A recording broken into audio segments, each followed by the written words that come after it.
Hey, it's Mark's watching MTC Media here. As you can see, I'm trying to deal with the beams of light that is coming down for this episode of Good Morning March Madness as we're here for our Friday games.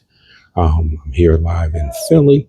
I will be up here today as UVA faces Wright State at 1:50 this afternoon. But we're going to take a look at Santa Clara plus 2.5 against Kentucky. Santa Clara will volume shoot the three if they get the opportunity. The Wildcats defensively will need to run them off the line. Don't let threes be twos.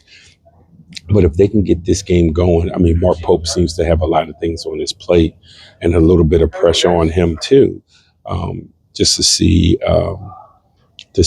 if Kentucky can advance. Big Blue Nation sometimes can be very unforgiving, to say the least. So Santa Clara is plus 2.5 against the Kentucky Wildcats. Akron is plus 7.5 against Texas Tech. Akron was one of the most popular upset picks of the before the tournament started.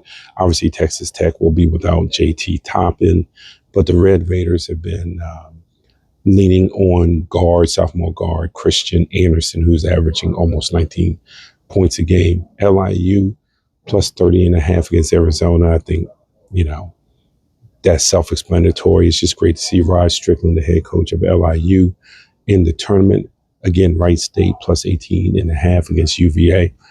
UVA's big guys in the middle should be able to take care of business with Onienso and Grunlo, who are such a great defensive pair inside the lane. Obviously, Tice the Ritter on offense, what Virginia could use is a great shooting day from Jakari White just to get him on track. Tennessee State against Iowa State. Nolan Smith did a heck of a job at Tennessee State this year, but this will be the end. Mian Mochilovich leads Iowa State at 17.1 points per game, 51% from the field. What I love is he's almost 50% from the three-point line, and that's on 7.5 attempts per game. Not on 2, not on 3, 7.5. Hofstra plus 11.5 at Alabama. I love Cruz Davis. I love Preston Edmead. Edmead was freshman of the year in the CAA and the CAA tournament MVP. But Alabama, even with all the distractions, should take care of business today. Utah State and Villanova could be one of the best games of the day. Mason Foslev leads Utah State with 16.1 points per game. He can definitely do a lot of damage, is usually inside the arc. What I love about Villanova is, even though the last time we saw them, they're being dominated by Georgetown. Perkins, Lewis, and Lindsey should be able to rule the day, even though they do miss Hodge. There's no doubt about it. Miami of Ohio plus 11.5 against Tennessee. You saw what Miami of Ohio does. They're going to press and extract that three-point line and stress out Tennessee, who at times this season has not looked the way you would think a Tennessee team would look. So, again, it's going to be hard for Miami, Ohio to make threes the way they did the other night.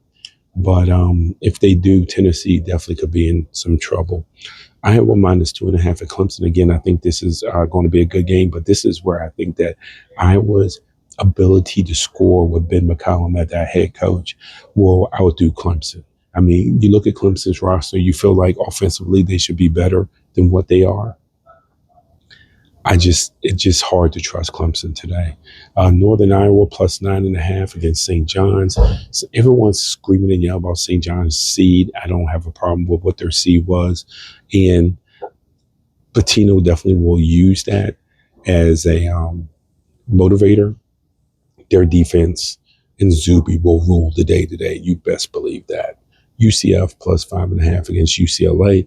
Mick Cronin coming to the East Coast seems like the NCAA saying we're tired of hearing you complain about coming to the East Coast. So he's complained all season about it. Just coming to East period, not necessarily always the East Coast, but just coming to East period with UCLA. If Tyler Bilodeau is healthy, I expect for the Bruins to take care of business tonight in a game that probably will be closer than some people think. Queens plus 25.5 against Purdue. Boilermakers should roll. Prairie View plus 35.5. Florida Gators should roll. California Baptist plus 13.5 against Kansas. Darren Peterson can make this his tournament. If he stays healthy and he's a go, he can make it his tournament. And it would be nice if he did to shut some people up. Furman plus 20.5 against UConn. Look, I don't care what the Huskies' records are. The Huskies have not been the Huskies all year. They haven't. And I cover the Big East. I see them plenty. I see them plenty live. They're not what their record says. At times they haven't played to their record. This will be a good time for UConn to remember that they're UConn. And last but not least, Missouri plus 2.5 against Miami. You know how Miami rolls, right? They're going to try to bully Missouri. If they can bully them with Renault and those guys, the Canes will win this. If they can't bully them and Missouri gets this to the pace that they want and a non-physical game, this is going to come down to the last handful of possessions. Thank you for joining me this morning on Good Morning March Madness. This is Marcus Washington.